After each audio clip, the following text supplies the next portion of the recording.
Hello and welcome to Devil's Advocate. Was the Home Minister right to address the General Session of the Jamiat-e-Ulema, or was it a way of covering up this government's neglect of the real problems the Muslim community faces?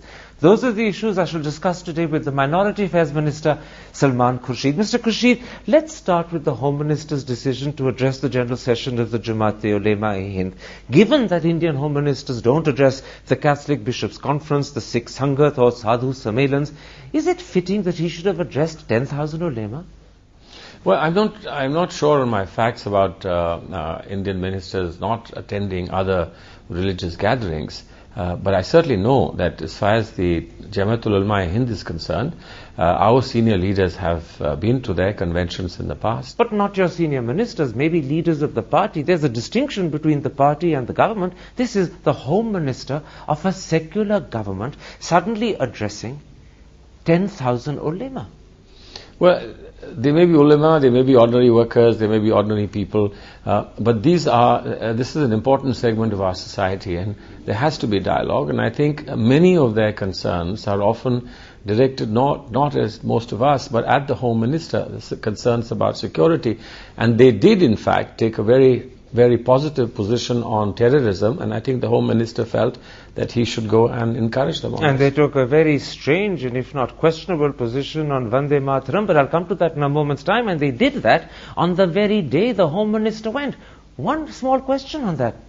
Is our Home Minister's intelligence so poor, so abysmally lacking, that he had no knowledge that he was going to be embarrassed, almost sabotaged by this resolution? Well, you know, it's a huge gathering, and a lot of little resolutions are passed. And for the Home Minister, once he's got his program fixed, to call his program off and then revise everything just because there is information that such a resolution has been passed is one thing. But certainly, from what I understand, he was not fully aware that such a resolution has been passed. So his intelligence is so poor, he had no idea what sort of ambush he was walking into. Well, or if he was aware, he didn't want to change it because he thought it would be a discourtity. It's a bizarre explanation. Listen, there could be many reasons. You have to take a call when you're in the hot seat.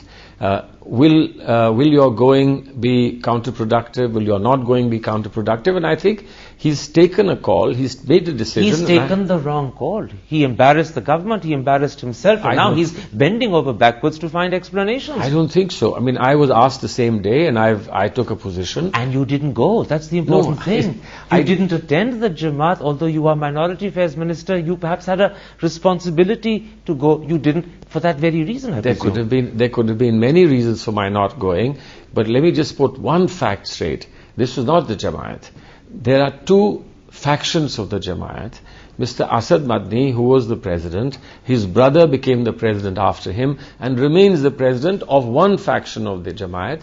His son, Mr. Mahmood Madni, who is the General Secretary or an important person in this Jamaat, holds this faction together. Now, so to say that this is the view of the Jamaat, I think is difficult to accept. Even more, listening to your explanation, there is a reason for not going. When the Jamaat itself is split, the Home Minister shouldn't be taking sides with one or the other. Let me put something else to you. Yeah. Look what he's ended up doing. He's ended up giving prominence to the most conservative, the most insular elements of the Muslim community at the cost of the liberal, the modern and the forward-thinking. Is that what a secular Home Minister of a democratic country should be doing? How do you get this out of your system? If you don't discuss, if you don't debate, did he endorse anything they said? The answer is no. But he did encourage them. He did encourage them on their position on terrorism, and he did say that what you have said on terrorism applies not only to Muslims alone, but to everybody in this country. And I think that's a wonderful thing. Let's move beyond the Home Minister, because in a sense he's only a reflection of a bigger problem. It's the bigger problem I want to come to.